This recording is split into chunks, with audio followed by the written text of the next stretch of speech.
Hey guys, the Chicken is here. We are back today with another home gym video. In today's video, guys, I wanted to talk about these things right here, power racks, and specifically some mistakes that I made when getting mine.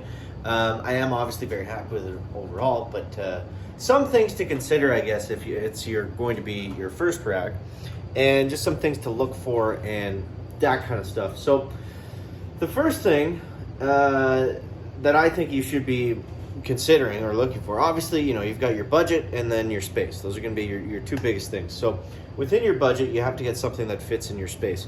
Now, something that people might, I feel like a lot of people just assume that it's better to have a bigger rack and to have more space with it. I think that kind of depends. I mean, again, if you're like, if you're trying to stay within your budget, maybe getting a smaller to medium-sized rack that still allows you to squat, bench, deadlift, overhead press, do pull-ups, have a nice unracked place for rows and things like that.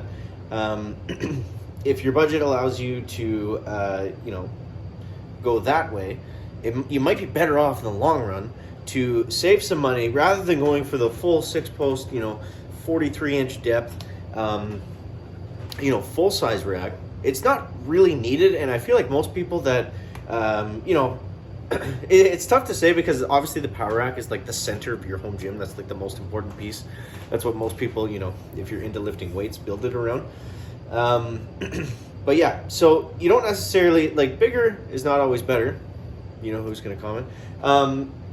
Depending on, your goals and mainly your budget. I mean, like, sure, if you have unlimited budget, get a blown out rack with all the attachments. Why not? For most people, that doesn't really make sense. So see what you're going to use it for. Now, for me, I have a standalone bench press over there. So I really only needed this to squat. That's pretty much it. I just needed it to squat and then do whatever else I want to do with it.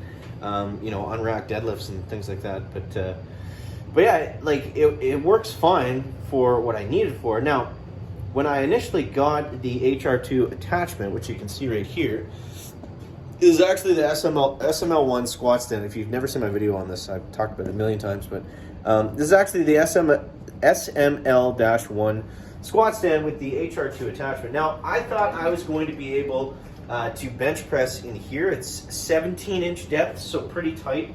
But I thought, if I positioned the bench well, maybe that would be nice, because I wanted to bench inside a cage, essentially. So it ended up being too small, and I don't really use that space for anything.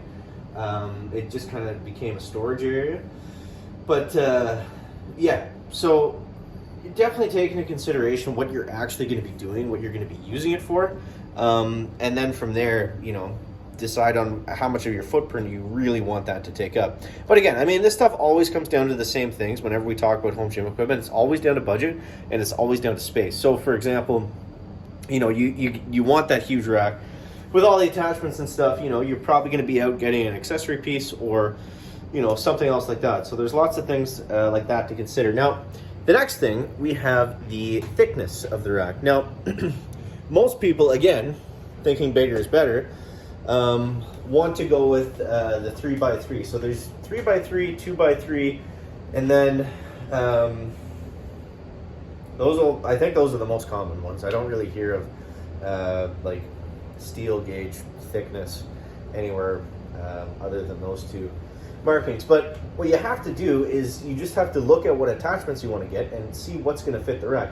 For the most part, you're going to be safe with a 3x3 or 2x3. Like, most stuff is going to be made to fit that. So yeah, there's that to take into consideration, and I would just check with the attachments that you want. And obviously, if you're lifting crazy amounts of weight, then you want, the thicker it is, the more stable it's going to be, so the safer it's going to be too. But yeah, so definitely something to consider there, and just make sure it lines up with the attachments that you want. So the next thing is we have the hole spacing. Now, this became a popular thing, I don't know, maybe 10 years ago, something like that, where we have this thing, and it's called West Side hole spacing. So if you look here on the rack itself, let's just move the camera down. Now you'll see, for the most part, the rack goes in 2-inch holes. And this is important because this is where you're moving your J-cups. And you obviously want to be very comfortable when you're squatting, right? And you only have 2 inches of space to find where that's going to be for you. And it's obviously different for everybody. So this new thing called Westside hole spacing, it's literally just 1-inch holes. So I mean, they're so close together that you're going to be able to find that perfect spot for your bench or your squat, or well, not your squat because typically they're lower on the rack. But I actually have seen them recently where they go up the whole thing. You know, I don't know if that makes it less kind of stable or whatever. But yeah, so if you want that, I think it's the west side spacing is important if you're going to be benching out of the rack. For me, I don't really bench out of it, so I don't really need it. It just kind of came with it. And everything else I needed it for, so it is nice on the spotter arms. You know, so you can get those exactly where you want them. Not the end of the world, but yeah, if you're gonna be benching out of your squat rack, I would 100% go with the west side spacing, the 1-inch holes. That's definitely important. Yeah, because I find with bench, it's, you know, you want to get it like absolutely perfect, or it's gonna be awkward. Other than that, you know, you want to. The thing that you got to look for with racks is if you can get stuff that comes all together, because all the add-on stuff really starts to add up. Like, for example, the Rogue spotter arms, I think they were $250. The safety pins were like $70. J-cups, another $100. It does come with J-cups, but I didn't like them. They were just pure steel with no protection on them.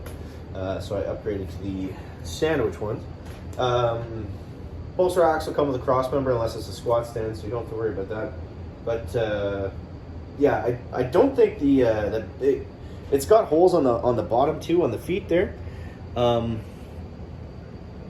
I believe I had to purchase the band peg separately. I think it was like $40, but still something to consider. I mean, the more stuff you can get all bundled together, then the better, if that's what you need. So that's my chat on racks, guys. Some of you guys that have had a home gym for a while, let me know you know, what your best tips would be for buying a power rack, what makes sense for you, what doesn't. Let me know that down below in the comments. If you enjoyed the video, make sure you subscribe to the channel. We'll catch you next one, guys. Chicken out. Back.